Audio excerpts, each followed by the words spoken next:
in a lot of spaces as a black man.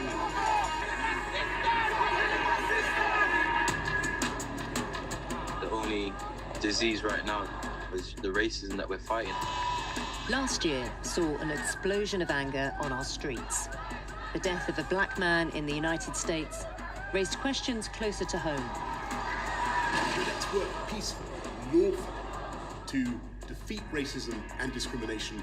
Why are you spraying on war memorials? Why are you burning British flags in the name of racism? Clubs say they were proud to stand in solidarity with the Black Lives Matter movement by taking a knee. Get on your knee for me! Get on your knees for me! Everywhere, people were talking about race. More than 21,000 complaints. We, black people, get the feeling that people want our culture, but they do not want us. Everyone had a view. You are a white, privileged male who has no experience. There's no way you can feel or live my life unless you have that shade of skin. I've travelled across the UK to talk to people about their experience of race. I am white privileged, but I'm not going to apologise for that. Britain is a racist country. With the face that we have, we're walking around with a target on our back. And to ask, is the past year changing how we see ourselves and others, whatever the colour of our skin? The black British experience is just completely different to the white British experience. Black people don't want to be seen through a prism of victimhood. We are British, we are part of this society. How many generations do we have to be here to belong?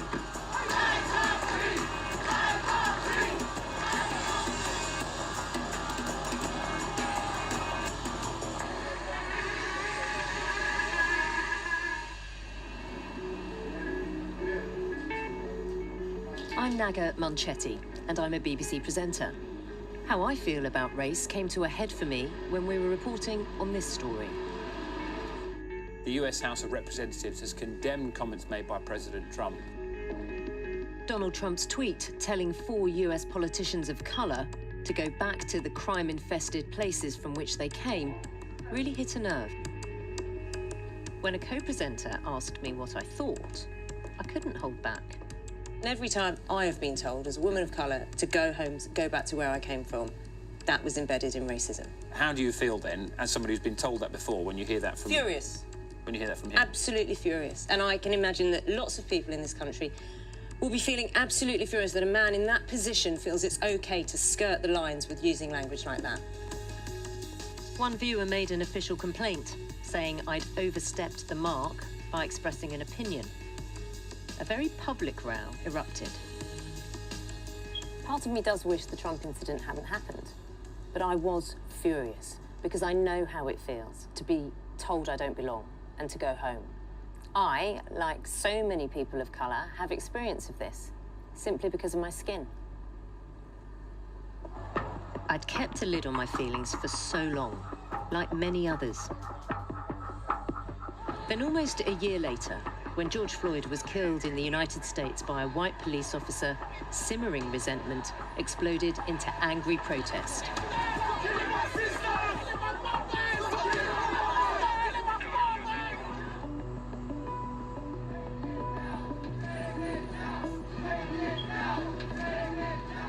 I wanted to understand the anger and headed to Bristol, where the city's colonial past was under attack.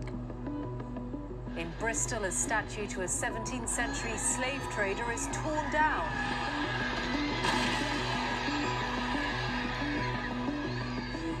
Colston trafficked thousands upon thousands of Africans across the Atlantic into slavery. For more than 125 years, a statue of slave trader Edward Colston stood proud in the city centre. For years, Sean Sobers was part of a campaign to get it taken down legally. This is the plinth that Colston's statue was on. It was dragged down, and then where did it go? Yeah, so it's dragged down. You see the crack down the pavement where it hit, and then it got dragged down the road here. There's kind of scuff marks all the way down. Cast in bronze, now daubed with graffiti. One of Bristol's most famous sons. The thing about Bristol and the symbol of statues is like, how can we be expected to move forward if we're not really dealing with the past, if we're not really taking the, you know, what's actually built the fabric of this city and not fully owning up to that. There's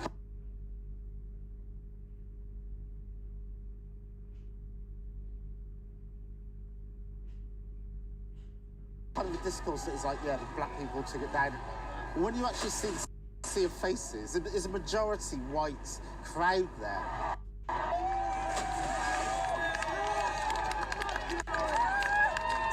What we witnessed yesterday was mob rule, which is completely out of kilter with the rule of law and unacceptable. In London, other statues and the cenotaph were attacked. Across the country, counter-demonstrators took to the streets. This is what we've come here to do, defend our history and our memorials. In Bristol, Nigel, who's a scaffolder, feared the city's cenotaph would be attacked. As people gathered, he joined a crowd that wanted to protect it. It's sacred to the memory of Bristol's sons and daughters who made the supreme sacrifice. What does that mean to you? It's what my grandfather fought for, and is our heritage, is what we're proud of. As more people arrived, Nigel jumped on the now empty Colston plinth opposite the cenotaph. You felt the urge to get up there? Well, yeah, because I couldn't see nothing from back here. Oh, so you wanted a better viewpoint? Better viewpoint, and I thought, well, it'd be better to get up there and shout. The media came from everywhere, and I was like, oh, this is not good. I knew myself it was not going to look good from the minute I was doing it. But I just carried on doing it. I thought, this is our time to show. You're not going to come and spray on these memorials. Why are you spraying on war memorials? Why are you burning British flags? It's nothing to do, in the name of racism. I just can't link the two together. You know, protest, BLM protest, do it and be proud of it. But keep this stuff out of it. It doesn't make sense. Do you think you were perceived as a racist that day? Oh, terribly, yeah. Of course I was. I've lost some work over it through some people ringing up, telling people not to use me for phone work-wise and stuff like that. Nigel says his actions weren't fueled by racism. Passions had been aroused on all sides that day.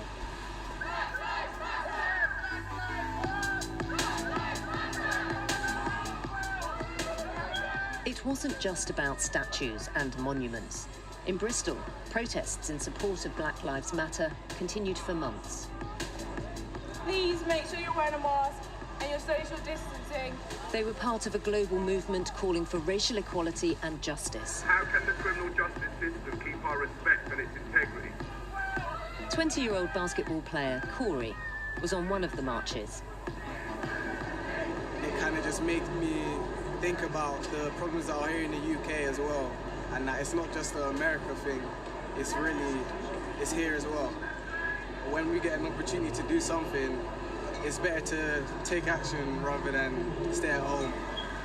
I just feel like there's a lot of prejudices that I think I've experienced in secondary school, and just beyond that, just out in society, I just don't necessarily feel that comfortable in a lot of spaces as a black man, just in my day-to-day life.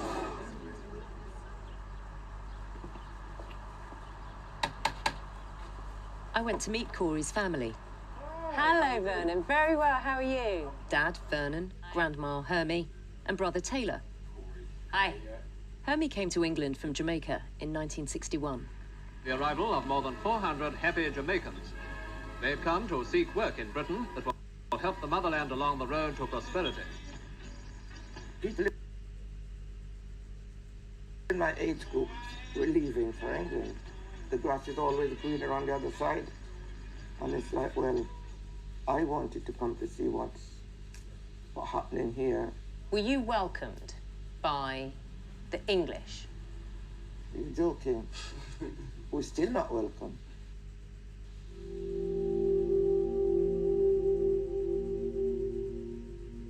Hermie worked as a nurse and says she had her first experience of racism almost as soon as she got here. I worked at the hospital and I went to change this old lady. She was soaked in urine and I was going to change her. She said, "Don't touch me, you black creature." No, I could not understand, because that was the very first time I experienced blatant racism.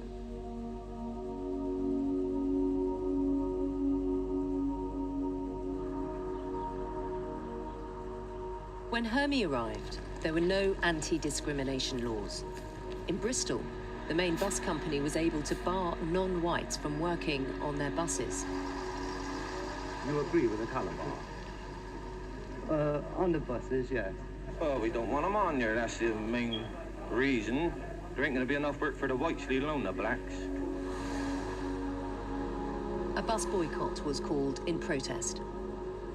After 4 months, the bar was overturned. Vernon's father, Norman, became the first black bus driver in Bristol. Can you talk to me about your dad? How was he treated? Well, I would say, first and foremost, I was quite proud for what he did and what it represented. Often people refused to get on the bus because he was a black man. And I can't imagine how that must have made him feel, that he was just doing his job and people literally would physically stop at the door if they saw him. So how does Corey think things have changed since his grandparents' day? Like, I always have quite a positive outlook on life and race, but a part of me is like, it's not that bad anymore, Grandma. Like, it's not like it was in your day, but things are still not where they need to be. Meeting 3 generations of the family made me think about my upbringing. I grew up here in South London. My dad was from Mauritius, Mum was from India. Both were nurses. Like Hermie, they too suffered racial abuse at work, and they were called the P word. I've experienced racism too. You never forget your first time. I was 7 when someone I thought was a friend at school said we could no longer hang out because I was a P word. The sense of shame was overwhelming. I was told I didn't belong, when up until then, I assumed I did. From that moment on, I knew I was seen as different.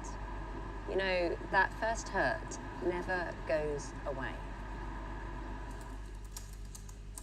Back then, I couldn't have imagined the life I have now, doing a job I really love. People don't say outright racist things to my face anymore, but they still say them online. Here's an example of what I get in my inbox. Why don't you get off our BBC TV and radio? You're like a bad smell. You're everywhere. You would never have got such employment in your home country of Pakistan. The BBC ought to keep your likes well away. Last year, police in England and Wales recorded 76,000 incidents of race-related hate crime, including online abuse. The police are better at recording these sorts of crime now, and more people are reporting them too, but that's still an increase of 67% since 2015. Kulwant Bhopal has spent 30 years researching the experiences of ethnic minorities in the UK. What was really significant about Black Lives Matter was that it brought race to the forefront of everybody's mind, and it's actually made people think about how racism works. Racism has changed. So when my parents came to this country back in the 50s, they were called racist slurs, and I myself was called racist slurs when I was at primary school. So that is less likely to happen. I'm not saying it doesn't happen, but it is less likely to happen. Racism is always below the surface, and quite often what happens is that there is an event that triggers that racism off. One community in particular was reminded last year of how quickly racism can come to the surface. As COVID spread across Britain, some people of East and Southeast Asian heritage were targeted. I've lived here for my whole life, and racism has never not been a part of my life, but in the past year, it just feels like it's a threat all the time. Donald Trump calling it the China virus. People feel like it's more okay to voice their opinions. Thea is a medical student. She grew up here in Edinburgh.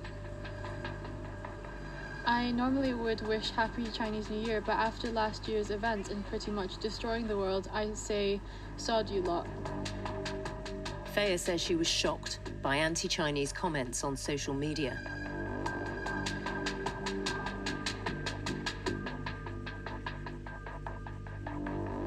She says abuse was directed at her personally on Facebook. I just clicked on the comments and the first 3 were racist. Using racial slurs against me, saying that I should go back to my country. Online is where a lot of us spend more of our time now, so it's becoming increasingly prevalent in my life. And it's not just online. There were 2 women and they just followed me around in the store, shouting, "Oh, get away from her." Like, "Oh, look, it's the virus," or "She is coronavirus." When these things happen, I do feel a lot of shame and just for being different.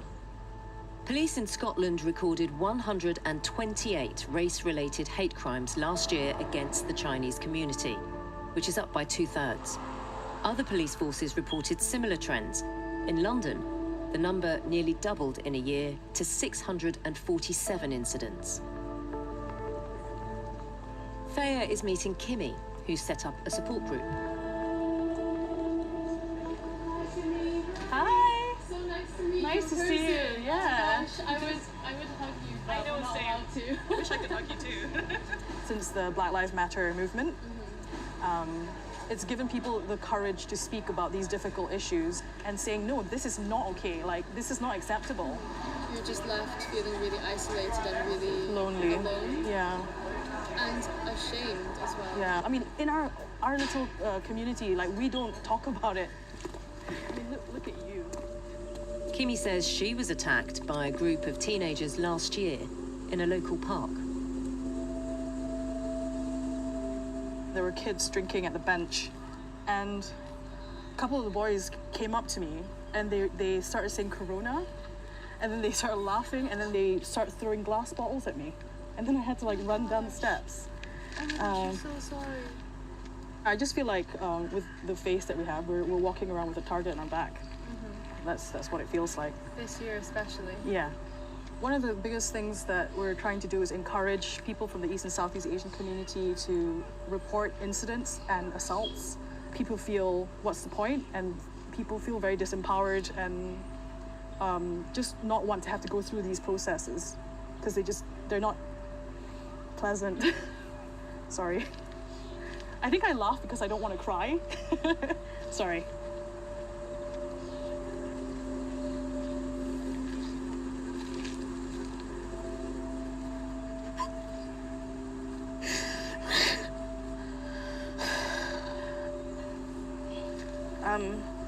Sorry. Yeah.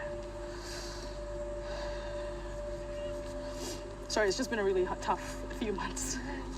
Yeah. Britain is a racist country. I know because I live in it and I have to deal with this all the time. I don't mean every single individual is racist. The reason still that Britain is a racist country is because it's embedded in our history. It's very ingrained in our society. Thea and Kimmy have experienced direct, in-your-face racism. But there are other, less visible, covert forms of racism. It's hard to explain, and often it's not obvious. It's like when someone asks, "Where are you really from?" That's telling. It makes me feel like I don't belong. And if I call it out, I'm being difficult. Regardless, it chips away at you. Covert racism is really, really difficult to prove and can take the form of individuals not given eye contact, black and minority ethnic people not even being asked their opinion, people pushing in front of you in a queue.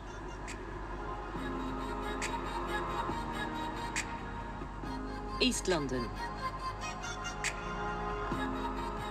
Frankie, her brother Jason, and nephew Ezra have lived here all their lives. We're not treated equally as black people. You might just be on your normal day going to get shopping and you get followed because they think because you're black you're going to steal, or because you're black you're going to start an argument. The other day there was me ahead of the queue and a white lady behind me, and she got called over before I did. And I noticed that this white receptionist was continuously doing that. So she was avoiding all black people that were in the queue.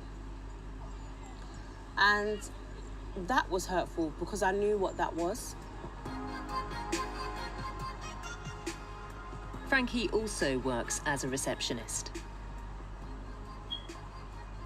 The worst one for me is getting me confused with another black receptionist, or not even another black receptionist, but just another black colleague that doesn't even actually work in my department. We might not even look the same, we might not even have the same hair texture or anything like that, but we're all black. How easy is it to call out the racism that doesn't appear like racism on the surface? If you do say anything, you may be seen as aggressive, or you may be seen as abrupt. So what do? You stand there and you keep quiet and you wait your turn and you keep composed. It's humiliating as well. It's humiliating, it's horrible. People face that kind of thing every single day. Every single day. Frankie's brother, Jason, works in hospitality. I get the typical people come up to me and ask me for weed and the hip-hop talk. I've been in situations where something has been stolen. And I can feel, I've literally seen people in the shop turn and look at me. And I'm clearly not the guilty one. No one's actually saying, you're a N-word, you're a this. You can't see it. There's no way you can feel or live my life unless you have that shade of skin. So that's why maybe a lot of people are oblivious to it and they don't see it, they don't understand it.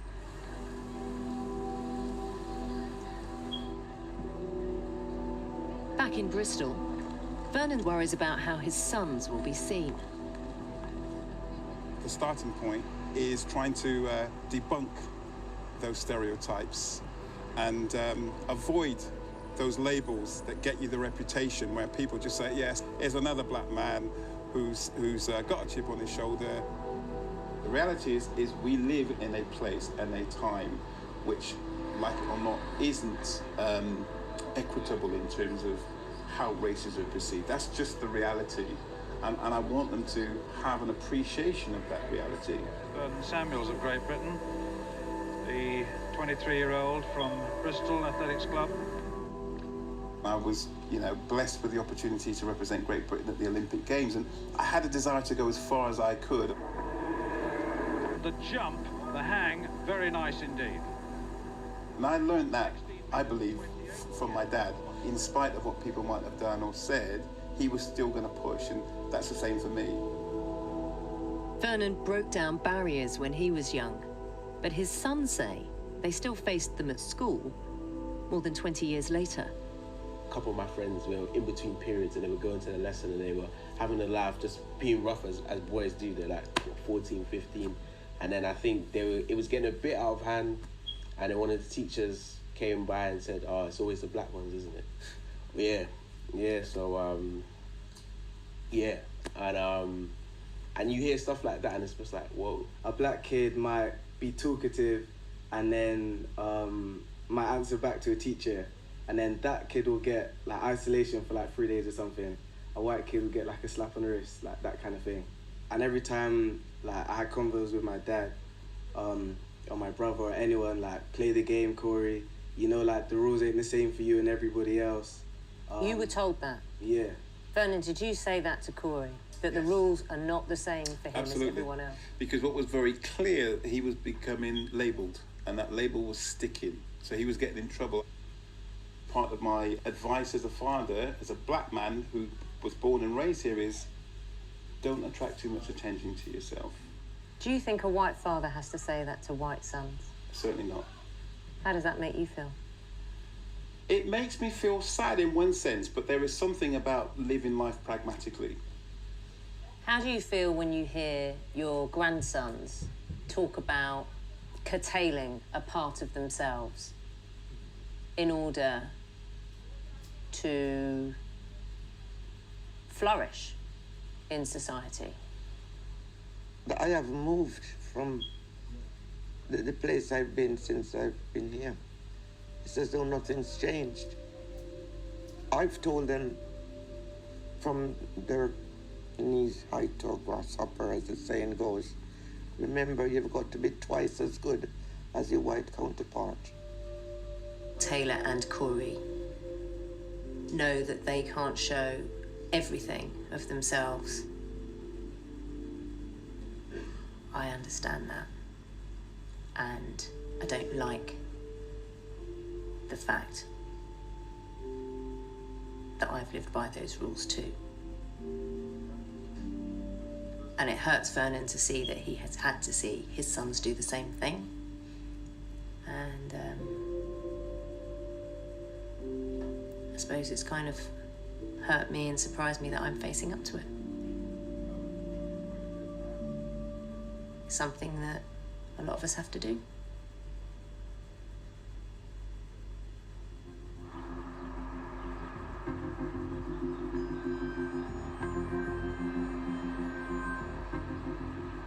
I'm a strong believer in fairness. If I've done something wrong, then arrest me and charge me. Don't target me just because of the colour of my skin. I should be allowed to feel as comfortable as everybody else. Single dad Jason is also preparing his son Ezra, who's 14, for how others may see him. I can't allow my son to be his true self neither. I can't allow him to wear the clothes that he wants to wear the way he wants to wear it, even though he's not harming anyone, because I know how he'll be perceived. I will sit and wait for a phone call to come down to the police station. A lot of times you get stopped and you're told that you fit a description.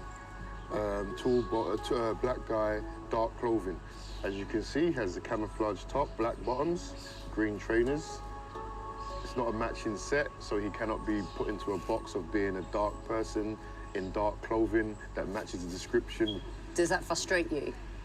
Sometimes, yeah, because I want to just relax in like a black tracksuit and all that. But yeah, it does annoy me. I don't really let him out that much, which is sad, but I don't. I don't let him walk around with large groups. I know if he's on his own, he's seen as less of a threat. You can't turn around and say he's in a gang. How do you feel about that? Is that frustrating? Yes and no, because I understand where he's coming from. Usually, you get pulled over because you're a gang. Jason goes out of his way to protect his son from being stopped by the police. But I've followed him a few times because I want to see how he's acting and he's out on the street when I'm not there. Because that gives me an understanding of how he's perceived outside of our home. Yeah, I'll pop up at a random spot and he'll be there like, where are you going? What are you doing? And he has to be able to answer. You can't just be loitering. You can't just be hanging around because the police are going to, oh, where are you off to? You need to have an answer. You just be hanging around. Don't give any them a reason to get into your life. Home Office figures show black people are 9 times more likely to be stopped and searched in England and Wales than white people. It's happened to a couple of my friends anyway, so I feel like it's gonna happen to me eventually because of my color of my skin. But I just need to deal with the situation appropriately. Do you have an idea of how you'll deal with it? Yeah, just be respectful, keep composed.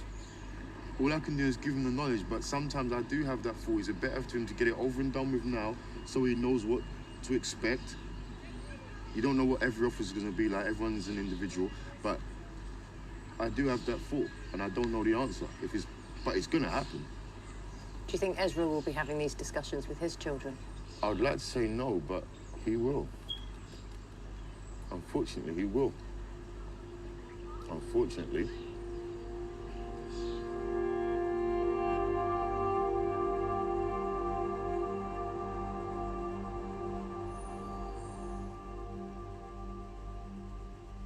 Andrea Thompson is one of the few black people who've made it to the top of the magazine industry. She was surprised by how some of her friends reacted to the Black Lives Matter protests. People just kept asking me about the movement and saying things like, why are people so angry? You know, why are people marching on the streets in the middle of a pandemic? You know, I'm sure that, you know, racism doesn't really exist that much anymore. You know, it's sort of a, you know, it's like a 70s thing.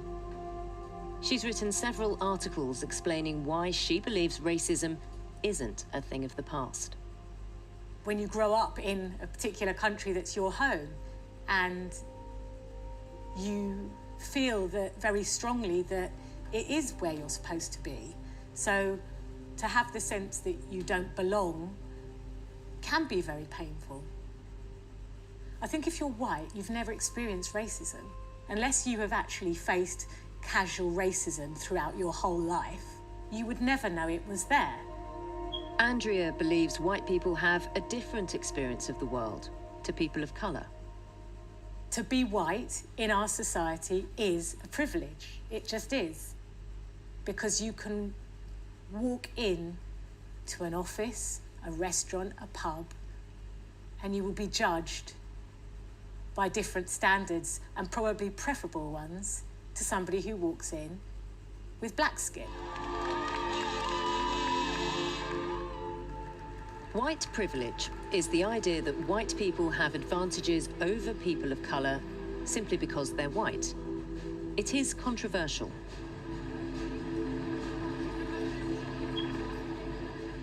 Now, of course, privilege is more nuanced and comes in lots of different forms. And a black person, you know, from Eton is going to come from a place of much better privilege than, you know, a white person on a council estate. But there's a fundamental privilege that comes with being white in this country. And I think that that has to be acknowledged.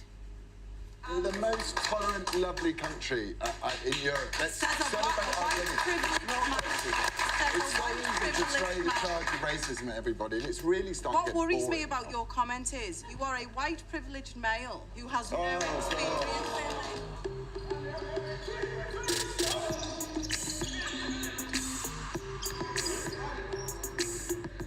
in In Bristol, I meet up with Corey and his basketball mates to hear what they think. How uncomfortable in a group of people of all races is the phrase white privilege? Someone says something like negative towards you, you kind of like protect yourself and be like, yeah, no, that's not me, like I have had this happen to me or that happened to me. But then when you really delve into it, it's just understanding that like this inequality is there and everything that negatively goes on for people of colour like hasn't happened to you. I think it does seem uncomfortable, but it shouldn't be. I think if there was somebody disabled and they said you were privileged to be able-bodied, we wouldn't be offended by it.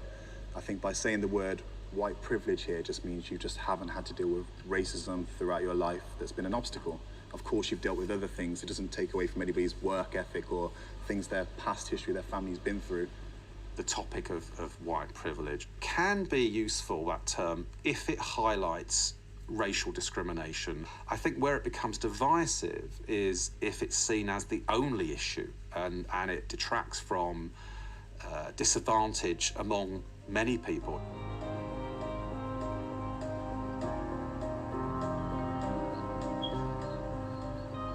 I've come to Blythe, a coastal town in Northumberland. It's 98% white. Stephen works in a warehouse. His dad, John, who's now retired, worked in this pit as an engineer. It closed in the mid-1980s. The pit here was the biggest employer on Blythe. Pit in the power station. Don't know what they're going to do to this site now. They're never going to create 1,700 jobs for men, full-time jobs. I just think in certain parts of the country that are historically unfashionable and untrendy and are just pigeonholed as deprived, nobody's really that bothered. In the 1960s, Blythe was one of the biggest ports in the UK. shipping millions of tons of coal each year. Now, unemployment here is higher than the national average, at 7%. When I look around Blythe and I see a predominantly white population, does white privilege apply here? Yes, we are to an extent. You know, we were looked after and brought up well. So, yes, we are, or I am white privileged in that extent, but I'm not going to apologise for that. And I don't feel guilty. Do you feel you've been asked to apologise for that? No. That was past. No, but to a lot of the young people growing up in Blythe, privilege is not a word that they associate with. It's white privilege when you get something that you haven't earned. I've worked all my life, I've got my own home, I have a good pension, but I haven't been given any of that. I've worked for all that. Now, does that make me white privileged? No, I've worked for it. Well, you've never had to worry about race, have you? You've never had to worry about being discriminated against? I've never thought of black people and anything like that till this last 12 months. I've never thought of racism till it's been thrown in your face that, oh, everybody that's white's racist and everybody that's black's not. White teenagers from deprived backgrounds, on average, get lower GCSE grades than black or Asian children from similar households. Stephen spent years working in schools as a cricket coach. It doesn't surprise me at all that the statistics show you that young white males from working class, deprived areas are underachieving. That just makes perfect sense to me. If I was a 16-year-old again and I was in a state academy in a small Northumbrian town, and my parents aren't massively interested in what I'm doing or what I'm achieving, I don't know what help those guys are getting. I don't know who is taking an interest in them. You can see why the idea of white privilege might not go down too well in a place like Blythe. But across the UK, government figures suggest that white people are better off than most ethnic minority groups. On average, they earn more, are more likely to own their own home, and are less likely to be unemployed.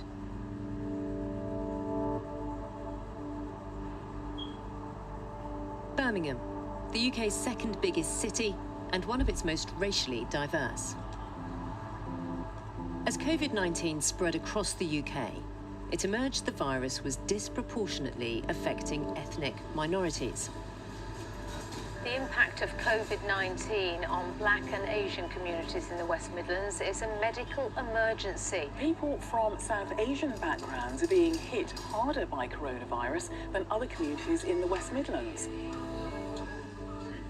During the first wave, black, British, Pakistani and Bangladeshi men were at least twice as likely to die as white men from COVID-19. Data collected at the beginning of the second wave in England suggests that the gap has narrowed for black people, but has worsened for the British, Bangladeshi and Pakistani community.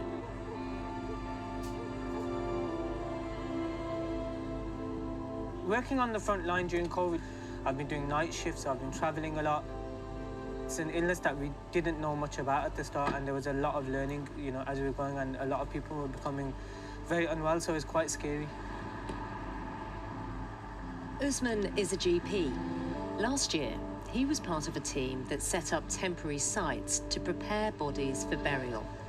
Concerns about infection meant that many Muslims were being buried without any religious rites. It was so traumatic for the families because this was a part of their closure, a part of sending their loved ones off, and they weren't able to do that. He helped train family members and volunteers to safely wash and prepare their loved ones' bodies. Do you have an idea of how many friends, family you may have lost through COVID? It was a daily occurrence at the time. It was terrifying. We've never seen anything like that in our city.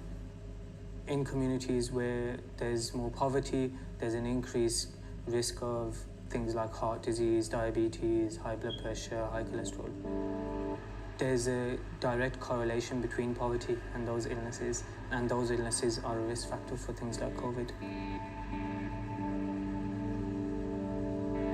Usman lives in the Alum Rock area of Birmingham, one of the most deprived parts of the city.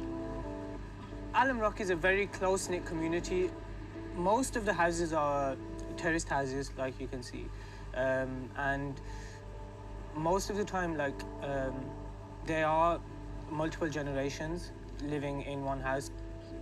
With us, it's like the grandparents, the nieces, nephews, everyone's quite close together. So a lot of the time in houses, you'll see like 3 generations or even 4 generations. Almost 60% of those living here are of Pakistani heritage.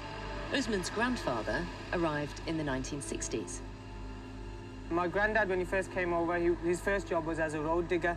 So that was the kind of work they did, and they were here to work. There was a lot of men all living together in one house, like 8, 9, 10 men, and they'd have a designated cook, and they were working manual labor jobs in factories, steel mill.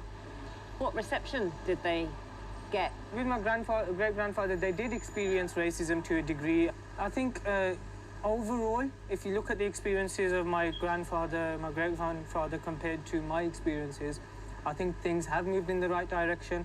Have they moved quick enough? No. Do they need to continue to move in the right direction and faster? Yes. Black groups and Pakistani and Bangladeshi groups tend to live in poverty, they have worse health outcomes, their experiences in the labour market are poor, they're less likely to be in secure employment. So there's less chance to make a difference and to break out of that cycle of poverty. So that cycle of poverty and that cycle of deprivation, unfortunately, reproduces itself throughout generations. Nikita Malik works for a centre-right think tank and believes the cycle of inequality isn't inevitable. I think it's very important to also focus on how people in the UK can, get all the opportunities they need to increase their aspirations in life. And, that's what I think is interesting, that certain groups, that includes the, Indian and Chinese, have managed to progress very well and others haven't. So what were their experiences and can they be replicated? Back in East London, Frankie says she's tried hard to succeed. She's worked in health, retail, and construction. If you look at the top of every working environment, it's always the white man. You never really see a black man or a black woman. It's always a black person gets to a certain level and then they're suppressed after that. You could go to an internal job interview and you could have all the experience in terms of fit every single criteria, and then maybe a white person would come along, not as experienced as you, not fitting all the criteria, but their face fits, so they'll automatically get the job. It's not personal, it's around, it's all around. It's all around in the workplace. Can you call a situation like that out? You can, but majority of the time, as a black person, you don't, because you just don't want the battle. Especially if you've had it over so many years. It's kind of like you get tired almost of fighting. People that are both working class but also are from particular ethnic minority backgrounds suffer what we call double disadvantage. Afro-Caribbean, Pakistani or Bangladeshi young people do seem to be less likely to get to the interview stage, but there's also studies that look at earnings in the workplace, particularly in the early career stage. And again, it's those groups that seem to do less well. Usman is one of the first people in his family to go to university, but he very nearly didn't get the qualifications. I went to a deprived school. When I spoke to my careers advisor at school, they were like, you don't need to do GCSEs. BTEC is the same as a GCSE, so just do that instead. But my mom, for some reason, she was like, you need to do GCSEs. Thankfully, because of that, I was able to kind of do A-levels in the sciences, which is what I needed. I didn't understand the basics of how to speak in an interview, you know, how to carry myself a certain way. And these are vital soft skills or life skills which a lot of people, young people in this area, don't have. I don't think it's purely due to the colour of their skin. I think it's due to the opportunities that they lack as a result of the environments that they're in. Usman is helping other young people overcome the barriers he faced. Together with Sadia, a local teacher, he's giving interview tips to students and preparing them for some questions they may not be expecting. Getting there might be a few more barriers. I've gone to interviews where I've had a few too many questions about British values. I'm thinking, where's this going? And I know it can be intimidating when you're sitting there and you're a minority there. One of the things I was asked in the interview was, what do you think of the mosque in the university? You know? And then also after that I was asked, do you think the mosque needs an extension? I was like, I really don't know how that's relevant to me wanting to become a doctor. And it's something that I asked a lot later on. Is that why the interview went badly? Sometimes it might be because of discrimination and other times it might not. Don't take failure, don't take rejection, don't take, you know, the struggles that we face as a given in our society. Really kind of just be strong in who you are. A lot of people from my background don't go out, move out for university. They have the grades, but they just don't because they don't feel like they'll fit in. People from those backgrounds, like the Alan Rock, the taxi drivers, single mothers, and I think it comes down to confidence. Confidence is key because, you know, they say you can fake it till you make it, I suppose. Yeah, I think over the years I have accepted my culture. I realised that I'm always probably going to be different. Do you know what I mean? Like one day I might come in and smell like my mum's curry and that would make me different. So I just need to accept that I am kind of different and I just embrace it. Do you know what I felt? My parents were always really proud of their culture and I was ashamed. Yeah. And now I've figured out that they were right. Yeah. I just didn't listen. Mm-hmm. Which is, I suppose, what lots of children end up learning. For these young people and others like them, will confidence and pride in who they are be enough? I remember starting work and being one of the few people of colour in the office. Sometimes that's still the case, and it's noticeable. People always talk about recruitment. Let's get more people, you know, and we need more diversity at work. But I do think that diversity is only part of the solution because it's not just about getting people in the door. Andrea Thompson is working with her own team at Marie Claire to try to improve things.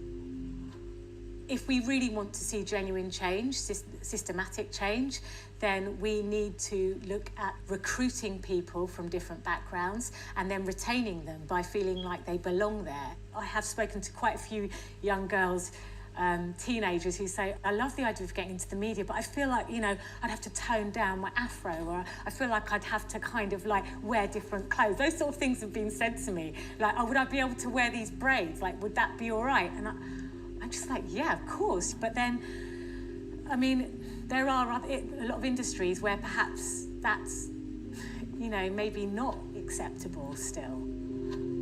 A really big issue for us is diversity at the top. So who's on the board in the company? Who can I look to that has progressed in this organisation or this industry that is similar to me?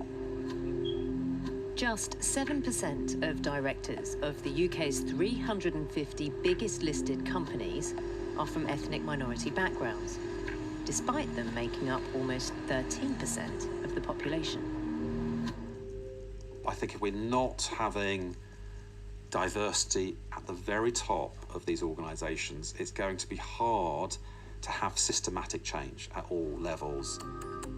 After the death of George Floyd, many companies endorsed the aims of the Black Lives Matter movement and pledged to do more to end discrimination in their workplaces. What we don't want is just box-ticking exercises or, you know, token people in those positions. Absolutely, there have been initiatives, but they shouldn't just be for the sake of initiatives. They should be for the sake for people to actually be able to reach those positions who deserve them and retain those positions as well. It's against the law to appoint less suitable candidates just because of their skin colour. But lots of employers, including the BBC, have diversity targets. In Blythe, former mining engineer John still worries. A lot of companies still have a lot of apprentices. Now, is the government going to go to them and say, right, you must have 25% must be from black and Asian minority groups? If there's 200 applicants and you want 50 apprentices, it's the 50 best qualified ones. Do you have to say that, oh, well, no, it's got to be, it doesn't matter what the qualifications are, they've got to have a certain colour skin? Well, is that the way forward? Ready? Play. 4, yeah. My two major life passions, one is travel and the other is cricket. I'm at the local cricket club to catch up with John's son, Stephen. He's doing some coaching with his friend, Serge. Shot. I think the earliest memory I have of Serge was at Ashton Cricket Club, early 2000s probably. When we won the league. Did you win the league? Yeah.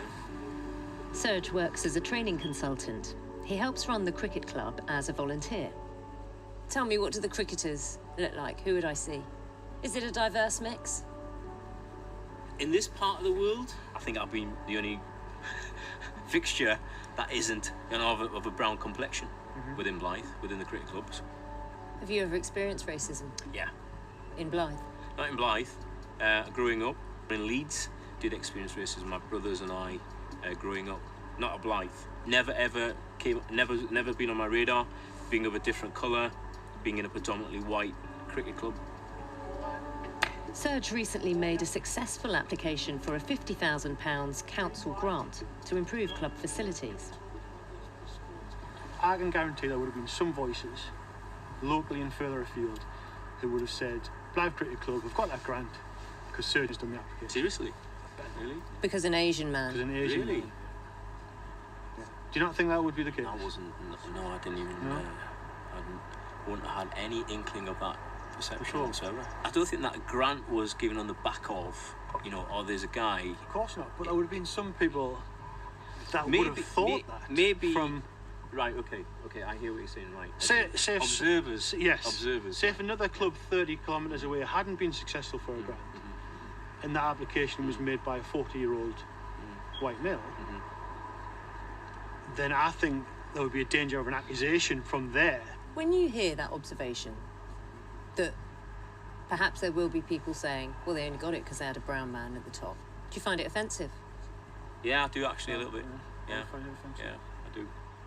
It was an awkward moment, and it shows just how uncomfortable it can be to talk about race.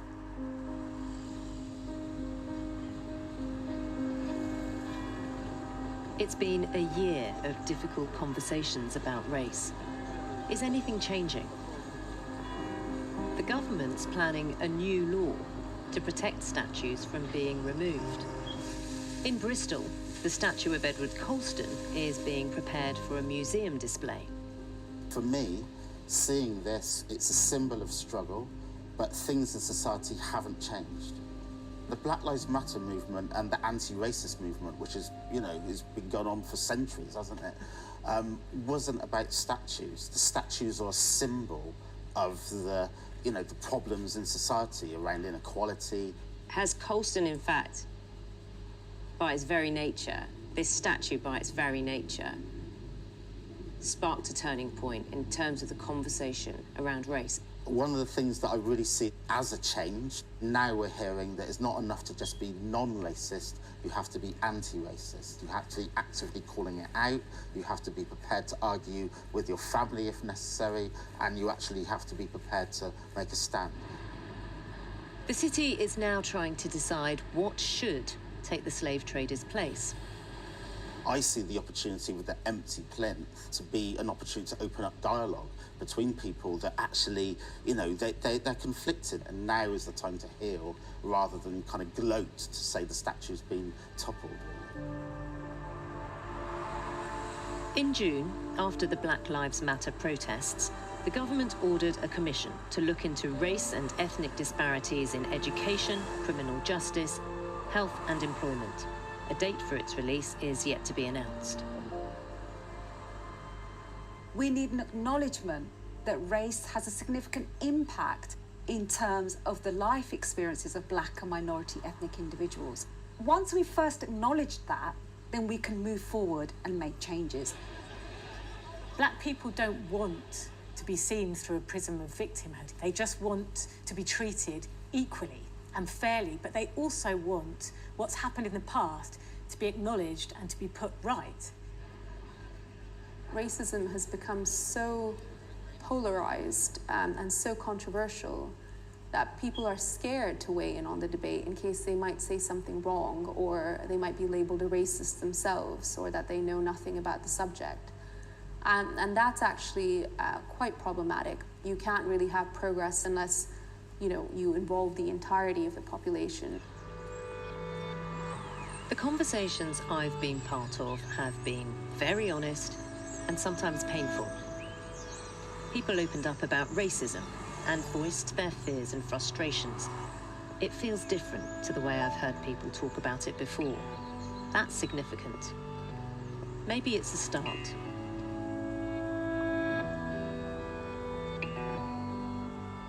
I think people generally need to be more self-reflective, because I think it's very easy to jump to conclusions and form opinions without really thinking them through, going beneath the surface and exploring different people's viewpoints, exploring your own understanding. It's really important that parents help their children to see beyond their current situation and put themselves out there, not being self-conscious about being black in a white neighborhood or in a white school or in a white boardroom. I think when we begin to balance the scales, I think we'll see a lot more of us in those positions of influence and decision-making. And despite the challenges, some of the people I've been speaking to do feel something is changing. The Black Lives Matter movement gave us a lot of new vocabulary to be able to speak about things and actually illustrate how we feel. Maybe the more that we talk about it, actually the more that people are listening. It makes me feel really hopeful for the future. It's been a secret for too long, and we've been made to not say anything for too long.